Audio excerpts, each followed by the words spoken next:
सच के साथ। नमस्कार, सिटी वाराणसी लाइव में आप सभी का स्वागत है। मैं हूं ममता चौरसिया। आइए नजर डालते हैं आज की हेडलाइंस पर। काशी पहुंचे प्रदेश के ऊर्जा राज्य मंत्री डॉक्टर सौमेंद्र तोमर। शहरवासियों को निर्बाध आपूर्ति का दिलाया भरोसा। तुलसी घाट पर गंगा में ब्रह्मलीन शंकराचार्य स्वामी स्वरूपानंद सरस्वती जी को दी गई श्रद्धांजलि। पूर्वांचल सहित पूरे उत्तर प्रदेश में पिछले 2-3 दिनों से रुककर जारी है बारिश। तापमान में दर्ज की गई गिरावट। और वाराणसी प्रधान डाकघर में आयोजित हुआ सुकन्या समृद्धि महोत्सव। देश भर के 75 शहरों में मनाया जा रहा है यह महोत्सव। और अब खबरें विस्तार से। वाराणसी प्रधान डाकघर में सुकन्या समृद्धि महोत्सव का आयोजन हुआ।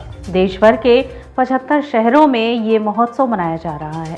देश भर के 75 शहरों में मनाए जा रहे सुकन्या समृद्धि महोत्सव के क्रम में गुरुवार को वाराणसी प्रधान डाकघर में इस महोत्सव का आयोजन किया गया। इस कार्यक्रम के मुख्य अतिथि पूर्व मंत्री और शहर दक्षिणी के विधायक डॉक्टर नीलकंठ तिवारी ने बच्चियों को सुकन्या समृद्धि योजना के कार्ड देकर उनके उज्जवल भविष्य की कामना की। समारोह में शहर के विभिन्न क्षेत्रों के परिवारों के लोग पहुंचे थे। इस मौके पर विधायक डॉक्टर नीलकंठ तिवारी ने कहा कि देश में आजादी का अमृत महोत्सव मनाया जा रहा है। ऐसे में प्रधानमंत्री नरेंद्र मोदी ने 15 अगस्त को वर्ष 2047 की परिकल्पना की और 5 प्रण कराए। हमें उन 5 प्रण को पूरा करने में समर्पित भाव से सहयोग करना चाहिए। प्रधानमंत्री मातृशक्ति के विकास और बेटी बचाओ बेटी पढ़ाओ का संकल्प लिया है। देश की सेना में मातृशक्ति को जोड़ा जा रहा है। Post master general Krishna Kumar Yadav ने बताया कि महोत्सव का 75 शहरों के साथ वाराणसी में आयोजन हुआ। प्रधानमंत्री की परिकल्पना बेटी बचाओ बेटी पढ़ाओ अभियान का हिस्सा है। उन्होंने अपील की है कि लोग ज्यादा से ज्यादा खाते खुलवाएं। उन्होंने कहा कि हमारा ज्यादा से ज्यादा प्रयास है कि गाँव में खाते खुलवाए जाए। आज जिले के 755 गाँवों में हर घर में बेटियों का खाता खुल गया है। जहां बेटियां पैदा होती हैं वहां डाकिये गुलाब के फूल लेकर जाते हैं और खाते खुलवाते हैं। गुरुवार तक 1000 से ज्यादा लोगों ने खाते खुलवाए हैं। मां सरस्वती के चित्र पर पुष्प अर्पित करने के बाद मुख्य अतिथि के साथ विशिष्ट अतिथि पद्मश्री व जीआई विशेषज्ञ रजनीकांत व post master general Shri Krishna Kumar Yadav ने दीप प्रज्वलित कर समारोह की शुरुआत की।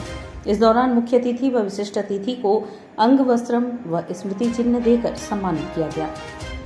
यह अभियान भी हमारी बेटियों को एक उम्र के बाद किसी अभाव में न जूझना पड़े, अभाव में न जाना पड़े, इस भाव को लेकर के आदरणीय प्रधानमंत्री जी ने शुरू किया, जिसको लेकर के पोस्ट ऑफिस विभाग के लोग काफ़ी सजग और सतर्क हैं।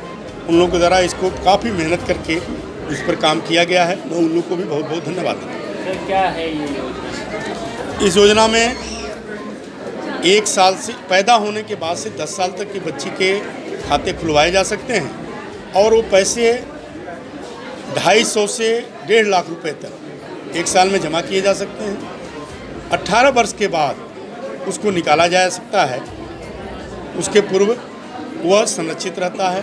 बच्चियों के लिए विशेष तौर पर वह एक बहुत बड़ा सुरक्षा गार्ड के रूप में काम। वाराणसी प्रधान डाकघर में सुकन्या समृद्धि महोत्सव का आयोजन किया गया और आज पूरे भारतवर्ष में आज़ादी का अमृत महोत्सव के तहत 75 शहरों में आयोजन किया जा रहा है, जिसमें जो हम लोग यहाँ बनारस में ये आयोजन कर रहे हैं। सुकन्या समृद्धि योजना का मूल जो उद्देश्य है बेटी बचाओ बेटी पढ़ाओ की जो परिकल्पना है माननीय प्रधानमंत्री जी की, उसको जो है ज़मीनी स्तर पर फलीभूत करना है।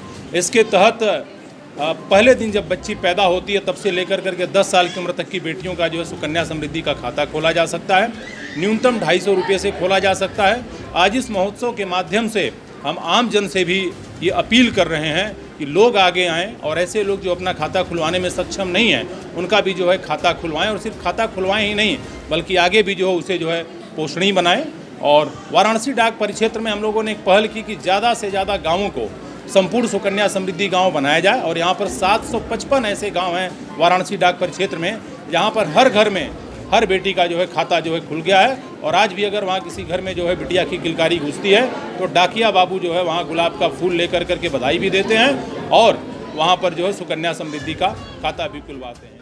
पूर्वांचल सहित पूरे उत्तर प्रदेश में बादलों की आवाजाही का रुख लगातार बना हुआ है। पिछले 2-3 दिनों से लगातार रुक कर बारिश से तापमान में भी गिरावट आई है। पूर्वांचल सहित वाराणसी ही नहीं बल्कि पूरे उत्तर प्रदेश में बादलों की आवाजाही का रुख बना हुआ है। मौसम का रुख बादलों की ओर होने के साथ ही तापमान में भी कमी का दौर चल रहा है। तापमान में कमी होने से गुलाबी ठंड का एहसास जहां बना हुआ है, वहीं बादलों की वजह से 3 दिनों से मामूली धूप ही खिल रही है। आसमान पूरी तरह बादलों के कब्जे में है और बारिश का दौर लोगों को राहत भी दे रहा है। मौसम विभाग की ओर से इस पूरे सप्ताह बादलों की सक्रियता का रुख बने रहने की उम्मीद जताई गई है। गुरुवार की सुबह आसमान बादलों की कैद में रहा और बादलों की आवाजाही के बीच आधी रात के बाद कई बार बूंदाबांदी के असर सुबह ठंडी हवाओं का दौर भी रहा। दिन चढ़ा तो सुबह 9 बजे तक आसमान पूरी तरह बादलों की कैद में रहा और बारिश भी कुछ इलाकों में दर्ज की गई। बादलों की आवाजाही का रुख बने रहने के बीच लोगों को गर्मी से भी राहत मिली हुई है। माना जा रहा है कि मौसम का रुख और बेहतर बारिश होने की वजह से बना रहेगा। सूर्य के न दिखने से 3 दिनों से धूप भी नदारद रही। दूसरी ओर काशी हिंदू विश्वविद्यालय भूभौतिकी विभाग के प्रसिद्ध मौसम वैज्ञानिक प्रोफेसर मनोज कुमार श्रीवास्तव के अनुसार मौसम में फिलहाल नमी बनी हुई है और 2 दिनों तक रुक रुक कर बारिश होती रहेगी। फिलहाल अभी तेज बारिश की संभावना नहीं बन रही है, परंतु 2 दिनों तक बादल छाए रहेंगे। बादल बे ऑफ बंगाल की तरफ से आ करके और नॉर्दर्न इंडिया में, उत्तर भारत में ही आ रहे हैं। तो ऐसे जो मानसून की जो बादल की अपनी गति होती है, अगर यहाँ पे हम देखें बे ऑफ बंगाल है तो ऐसे घूम करके ये नॉर्दर्न इंडिया में आते हैं, उत्तर भारत में। तो यही गति है इस समय। और मानसून में जिस तरीके से लगातार होता है उस तरीके का फीडिंग थोड़ा कम है, लेकिन अभी है। सर, इस बारिश से क्या जलस्तर पे भी प्रभाव पड़ेगा? क्या भारी बारिश भारी बारिश से जलस्तर का प्रभाव, मतलब अगर आप ग्राउंड वाटर की बात कर रहे हैं, भूमिगत जलस्तर की बात कर रहे हैं, तो भारी बारिश उसमें बहुत ज़्यादा काम नहीं आती। जो धीरे बारिश होती है तो धीरे धीरे अंदर घुसती है और वो पानी के जो है वो ज़्यादा महत्वपूर्ण होती है। ज़्यादा तेज बारिश होने पर वो बह जाता है। क्या नदियों में उफान देखने को मिलेगा? नहीं, उम्मीद नहीं है इसकी, क्योंकि इतनी ज़्यादा पानी की उम्मीद नहीं है इस क्षेत्र में। वैसे भी नदियों का जो बढ़ाव होता है वो अपने क्षेत्र से ज़्यादा पहले के क्षेत्रों से होता है, और उस क्षेत्र में अभी इस तरीके की बारिश है नहीं, तो संभावनाएं नदी में थोड़ी कम। तुलसी घाट पर ब्रह्मलीन शंकराचार्य स्वामी स्वरूपानंद सरस्वती जी को श्रद्धांजलि दी गई। अंतर्राष्ट्रीय काशी घाट वाक विश्वविद्यालय की ओर से बुधवार को तुलसी घाट पर गंगा जल में ब्रह्मलीन शंकराचार्य स्वामी स्वरूपानंद सरस्वती जी को श्रद्धांजलि दी गई। शंकराचार्य स्वामी स्वरूपानंद सरस्वती जी के कटआउट के सामने लोगों ने दीपदान कर उनके कार्यों को याद किया। इस अवसर पर ख्यात न्यूरोलॉजिस्ट प्रोफेसर विजयनाथ मिश्र ने कहा कि ब्रह्मलीन शंकराचार्य स्वामी स्वरूपानंद सरस्वती जी हमेशा काशी के बारे में सोचे और सनातन धर्म का पताका पूरे विश्व में फहराते रहे। स्वामी स्वरूपानंद सरस्वती जी धर्म को लेकर हमेशा बेबाक थे और वह कई बड़े आंदोलन के हिस्से रहे। उनकी कमी हमेशा सनातन धर्म को महसूस होती रहेगी। इस दौरान वाचस्पति उपाध्याय शैलेश, अजय कृष्ण चतुर्वेदी, शिव विश्वकर्मा सहित दर्जनों लोग उपस्थित रहे। अंतर्राष्ट्रीय काशी घाटवाक विश्वविद्यालय के तमाम छात्र छात्राएं, अध्यापक गणों सबों ने आदरणीय स्वामी स्वरूपानंद सरस्वती जी महाराज जो ब्रह्मलीन हो गए, उनको स्मृति में आज हम लोगों ने माँ गंगा के आंचल में आ जा कर के उनको श्रद्धांजलि आज हम लोग दे रहे हैं। और सबसे बड़ी बात यह है कि जीवन पर्यंत स्वामी जी काशी के अपने रहे, काशी के बारे में सोचा उन्होंने और पूरे दुनिया के बारे में उन्होंने काशी से ही संदेश दिया। आज के दिन हम जो 2 हमारे नए शंकराचार्य जी बने हैं, दोनों लोगों को हम लोग यहीं से सादर नमन करते हैं। और आज भारी भीड़ जो उमड़ी है, ये पूरे अंतर्राष्ट्रीय काशी घाटवाक विश्वविद्यालय की ओर से हम सब लोगों का ब्रह्मलीन शंकराचार्य जी को सादर नमन, और दोनों हमारे नए शंकराचार्य जी और हमारे काशी के अपने जो स्वामी श्री अवधूतेश्वरानंद जी हैं, उनको सादर नमन करते हुए सादर प्रणाम। प्रदेश के ऊर्जा राज्य मंत्री डॉक्टर सोमेंद्र तोमर वाराणसी पहुंचे। शहरवासियों को उन्होंने निर्बाध बिजली आपूर्ति का भरोसा दिलाया। बिजली विभाग में भ्रष्टाचार बर्दाश्त नहीं किया जाएगा। ऊर्जा राज्य मंत्री डॉक्टर सोमेंद्र तोमर ने शहर वासियों को निर्बाध आपूर्ति का भरोसा दिलाया। प्रदेश के ऊर्जा राज्य मंत्री डॉक्टर सोमेंद्र तोमर ने भरोसा दिलाया है कि वाराणसी सहित पूरे प्रदेश में निर्बाध विद्युत आपूर्ति सुनिश्चित कराने का पूरा प्रयास हो रहा है। शीघ्र ही पूरा प्रदेश कटौती से मुक्त होगा। सर्किट हाउस में आज पत्रकारों से बात करते हुए मंत्री ने कहा कि विभाग में भ्रष्टाचार किसी भी कीमत पर बर्दाश्त नहीं किया जाएगा। उनका ध्यान वाराणसी में उपकरणों की खरीद में करोड़ों के घोटालों की तरफ आकृष्ट कराया गया था। उन्होंने बताया कि जांच चल रही है, जो भी दोषी पाया जाएगा उसके खिलाफ कड़ी कार्रवाई की जाएगी। वाराणसी में चल रही IPDS योजना की धीमी प्रगति को लेकर पूछे गए सवाल पर उन्होंने कहा कि नई तकनीकी की मदद से शीघ्र बाकी काम को पूरा किया जाएगा। स्मार्ट मीटर में आ रही गड़बड़ियों की बाबत मंत्री ने बताया कि गड़बड़ियों को दूर कर शीघ्र ही सबके घरों में स्मार्ट मीटर लगाए जाएंगे।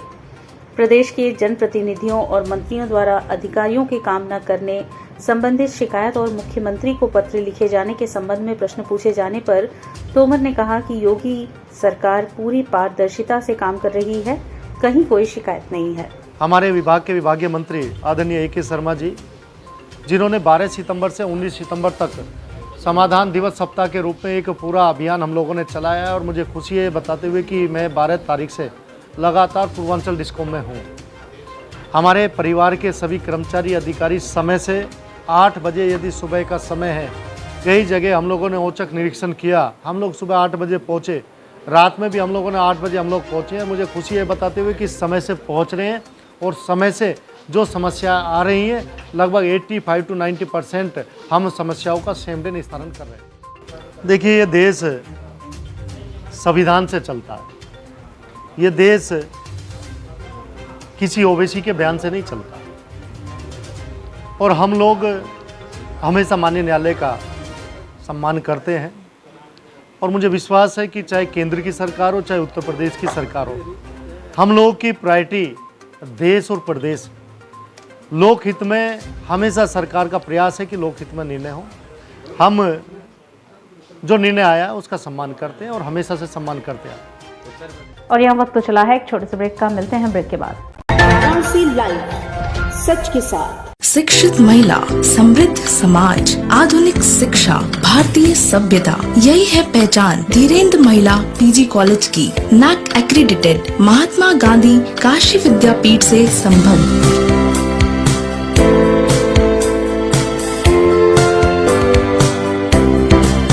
Admission open for BBA, BCA, BA, BCom, BSc, BFA, BMUS, BTC, DLED and B.Ed, BPEd, Bachelor of Library Science, BA, Mass Comm and MA, MCom and MFA. Wi-Fi equipped, rich library, state-of-the-art computer lab.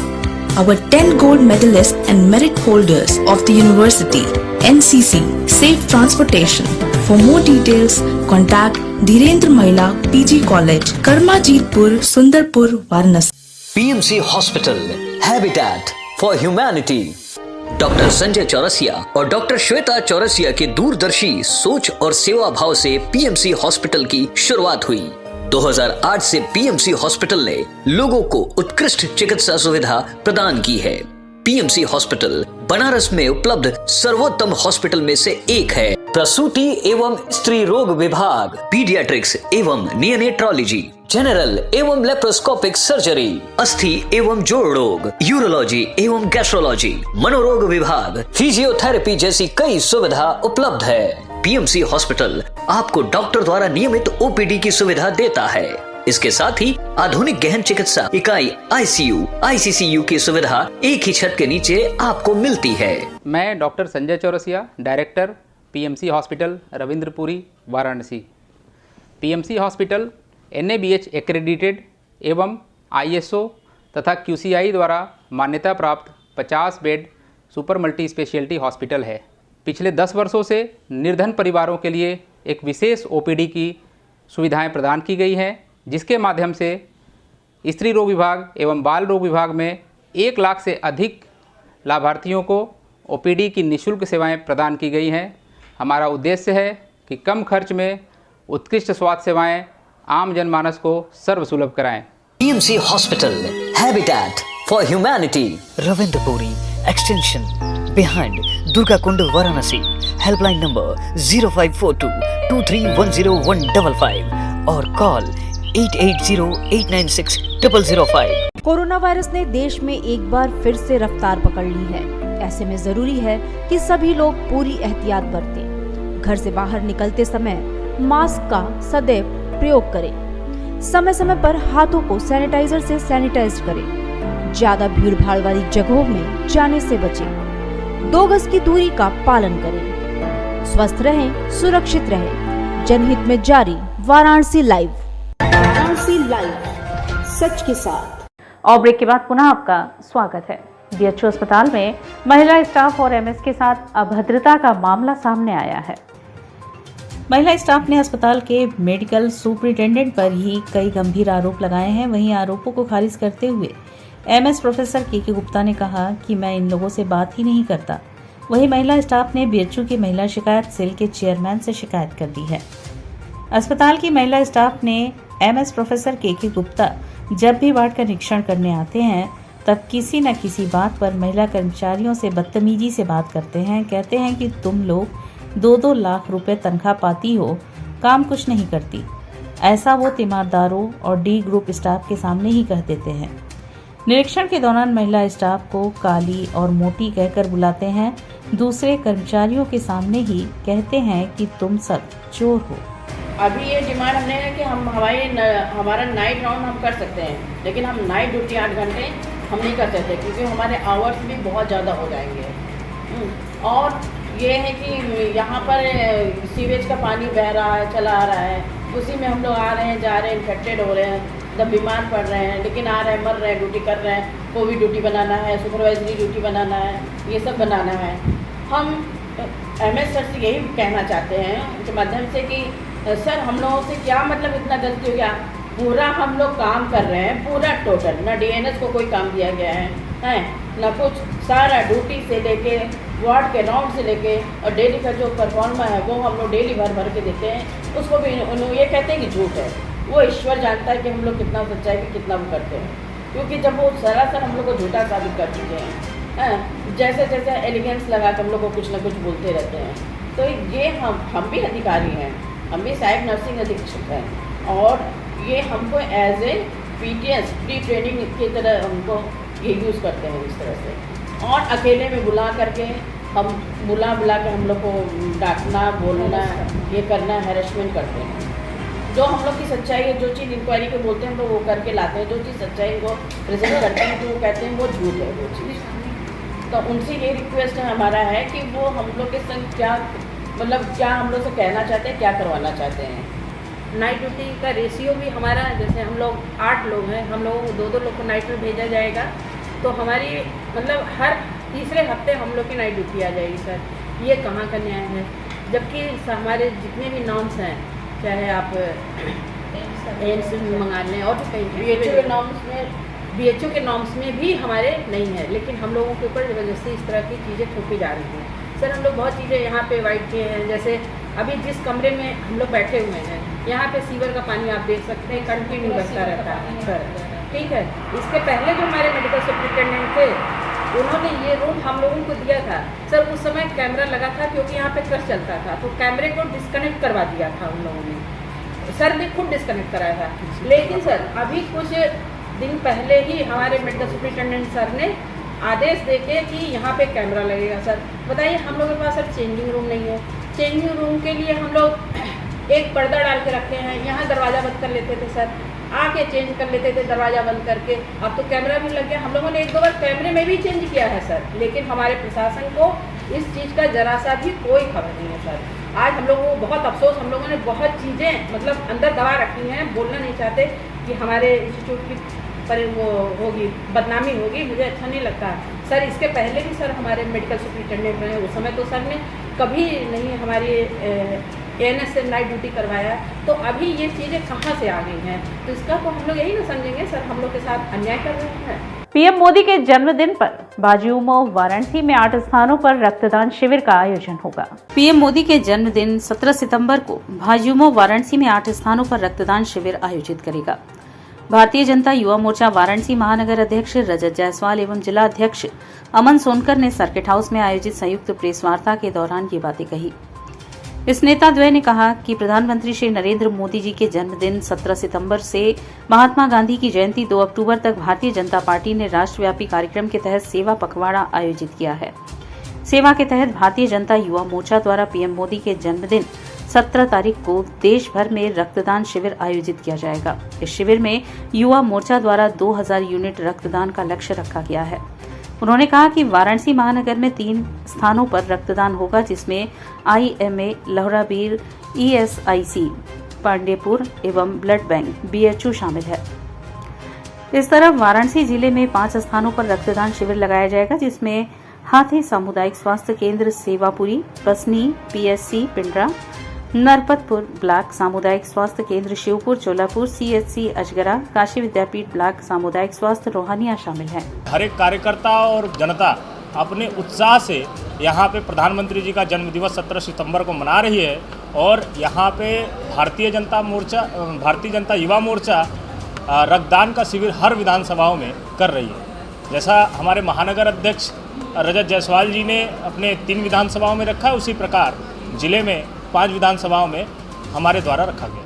Padmashri रत्नप्पा Marappa Kumar ji के 103 जन्मतिथि के उपलक्ष्य में 4 दिवसीय स्वास्थ्य शिविर का गुरुवार को शुभारंभ हुआ। प्रजापति हितकारिणी सभा वाराणसी एवं श्री नेऊर चौधरी राधाकृष्ण शिव मंदिर समिति के संयुक्त तत्वाधान में गुरुवार को भारतीय संविधान निर्माण सभा व स्वतंत्रता सेनानी पद्मश्री रत्नप्पा भरमप्पा कुमार जी के 103 जन्म तिथि के उपलक्ष्य में 4 दिवसीय 15 सितंबर से 18 सितंबर 2022 तक वृहद निःशुल्क स्वास्थ्य शिविर का शुभारंभ किया गया। शिविर में Sanjay Pathak centre head SRL pathology मैदागिन के सहयोग से शुगर, कोलेस्ट्रॉल, क्रिएटिनिन एवं BMD का निःशुल्क जांच किया जाएगा। शिविर में कुल 16 डॉक्टरों से निःशुल्क परामर्श सुविधा भी ली जाएगी। पति हितकारिणी सभा के तत्वाधान में पद्मश्री रत्नप्पा कुमार जी के पावन जयंती के पावन अवसर पे बृहद रूप से एक यहाँ पे चिकित्सा शिविर रखा गया है, जो बहुत ही सराहनीय पहल है। जो है कि किसी भी महापुरुष के जन्म जयंती के अवसर पे ऐसे लोगों के स्वास्थ्य शिविर का आयोजन करना बहुत ही सराहनीय है। श्रीमद् भागवत कथा के चौथे दिन श्री कृष्ण के जन्मोत्सव पर श्रृंगेरी मठ का प्रांगण झूम उठा। महमूरगंज स्थित श्रृंगेरी मठ बुधवार को उत्सव के रंग में डूबा रहा। अवसर था श्याम मंडल के तत्वाधान में चल रही श्रीमद् भागवत कथा के चौथे दिन श्री कृष्ण जन्मोत्सव का। जन्मोत्सव का प्रसंग आते ही चारों ओर हर्षोल्लास का माहौल बन गया। नंद के आनंद भयो जय कन्हैया लाल की जैसे बधाई गीतों पर भक्तगण झूमते रहे। गुलाब की महमह करती पंखुड़ियों की वर्षा के बीच श्री कृष्ण के बाल स्वरूप की मनोहारी छवि देखते ही समूचा कथा प्रांगण भक्ति रस में खुद को सराबोर करने से रोक नहीं सका। नंद बाबा, यशोदा माता और सखियों के स्वरूप धरे भक्त डांडिया रास करते हुए झूमने लगे तो लगा समूचा ब्रज ही काशी में उतर आया। जन्मोत्सव पर कथा प्रांगण में भव्य सजावट की गई थी। रंग बिरंगे गुब्बारे, माखन हांडी, फूल मालाओं से सजे प्रांगण में सभी भक्त बस जन्मोत्सव के हर पल का आनंद लेते रहे। जन्मोत्सव पर कथा में शामिल रहे सभी भक्तों में खिलौने, मिठाइयां वितरित की गईं। कथा प्रसंग का वर्णन करते हुए वृंदावन से पधारे कथा व्यास पंडित पंकज शास्त्री ने कहा कि सृष्टि के उद्धार के लिए ही भगवान ने श्री कृष्ण के रूप में अवतार लिया था। प्रभु का जन्म सबको आनंद प्रदान करने वाला है। प्रभु अपने भक्तों के लिए गोलोक धाम छोड़कर ब्रज में जन्म लिए। जन्मोत्सव के अवसर पर दीपक बजाज, नंद बाबा, स्मिता लोहिया तो उमा बजाज यशोदा माता का रूप धारण किए थे। सखियों के रूप में स्मिता लोहिया, उषा तुलसियान, कुसुम अग्रवाल, अनुराधा अग्रवाल, श्वेता लोहिया, बबीता पोद्दार, प्रीति लोहिया, निशा अग्रवाल, शालिनी अग्रवाल, सरिता अग्रवाल, मेघा यादुका, प्रीति लिम्नाज, शालिनी लोहिया ने नंद उत्सव प्रस्तुत किया। आरती में अजय खेमका, मनोज बजाज, श्याम बजाज, राजेश तुलसियान, सुरेश तुलसियान, अशोक अग्रवाल, सुभाष तुलसियान आदि शामिल रहे। संचालन पवन कुमार अग्रवाल ने किया। इस अवसर पर मारवाड़ी युवा संघ के अध्यक्ष पुरुषोत्तम जाला, प्रधानमंत्री महेश चौधरी, श्याम परिवार के अध्यक्ष राकेश अग्रवाल ने व्यासपीठ से आशीर्वाद प्राप्त किया। कहा कि भाई जब हम वन में जा ही रहे हैं तो हमारी गौ माताओं का क्या होगा, उनकी सेवा कौन करेगा। तो मन किया कि चलो इसी बहाने आज जाते जाते गोदान भी कर चलते हैं। भाई गोदान का बड़ा महत्व है। हम जब वन में ही जा रहे हैं तो गोदान भी साथ साथ कर देते हैं। अब राम जी गौशाला में जब पहुंचे हैं तो उन्होंने गोदान करना शुरू किया। तो कथा कहती है राम जी के नगर में अवध में एक त्रिजट नाम के ब्राह्मण रहते थे। वो बड़े निर्धन, उनके घर में एक भी गाय नहीं थी।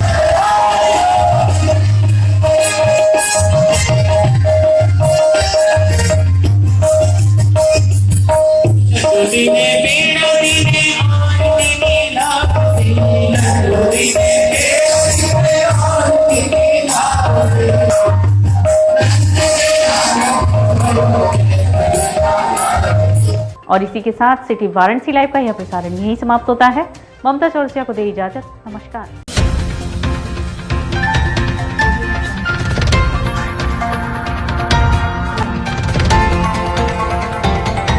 वाराणसी लाइव, सच के साथ।